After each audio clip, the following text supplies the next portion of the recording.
Hello friend, जय श्री कृष्णा, राधे राधे। आप सभी का स्वागत है मेरी इस छोटी सी वीडियो में।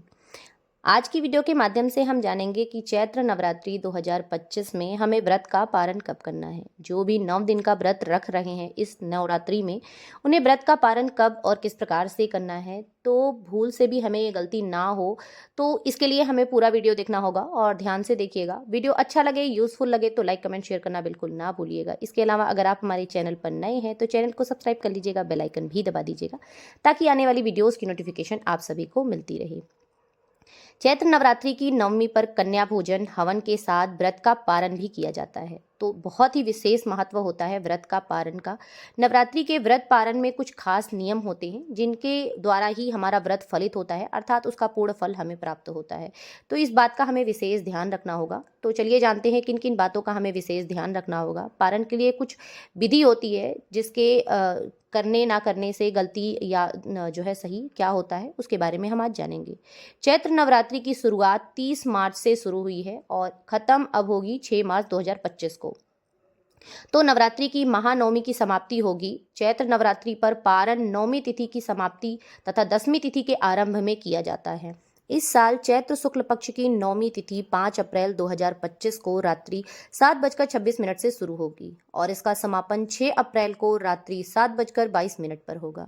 चैत्र नवरात्रि का व्रत का पारण हमें कब करना है, अर्थात यदि आप 9 दिन का व्रत हैं या फिर आप हवन के बाद आप पारण करना चाहते हैं, तो चैत्र नवरात्रि की इस व्रत का पारण आप कब करेंगे। चैत्र नवरात्रि का व्रत पारण 6 अप्रैल को रात्रि 7:22 के बाद किया जाएगा।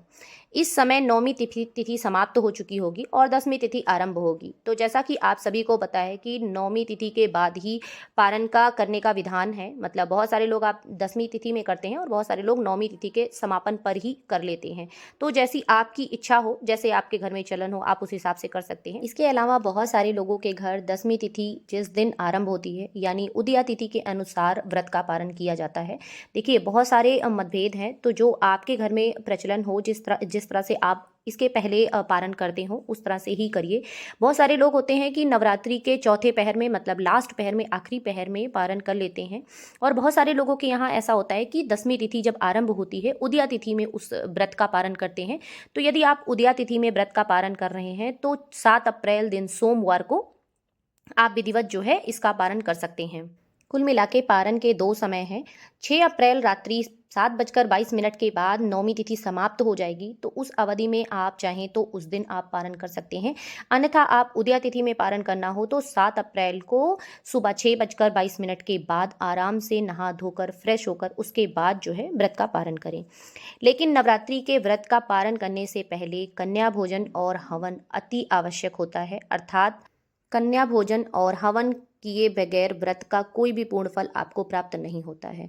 तो इसलिए पारण करने से पहले हवन और कन्या भोजन अति आवश्यक होता है। यदि संभव हो तो आप अपने घर पर बुलाकर कन्याओं को की विधिवत जो है उनका पैर धुलवाइए, उसके बाद उन्हें आलता लगाइए और अच्छे से उन्हें भोजन पकवान खिलाइए और फिर यथासंभव दक्षिणा देकर उनकी विदाई करिए।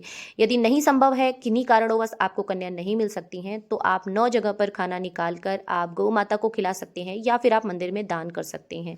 सो फ्रेंड, जानकारी अच्छी लगी हो और यूजफुल लगी हो तो लाइक कमेंट शेयर करना ना भूलें।